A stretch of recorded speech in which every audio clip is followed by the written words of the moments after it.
পূর্ণা রে, পূর্ণা, ওঠ।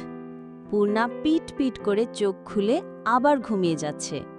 প্রেমা এই ব্যাপারটা খুব উপভোগ করে। একটা মানুষ এত ডাকাডাকিতেও কি করে না জেগে থাকতে পারে। সে নিষ্কম্প স্থির চোখে তাকিয়ে আছে বড় দুই বোনের দিকে।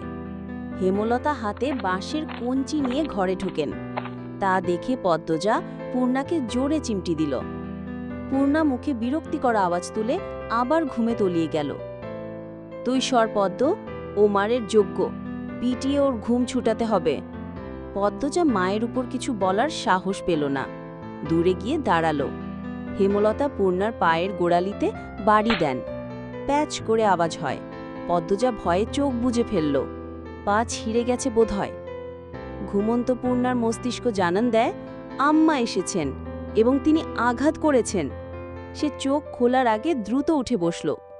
চোখ খুলতে খুলতে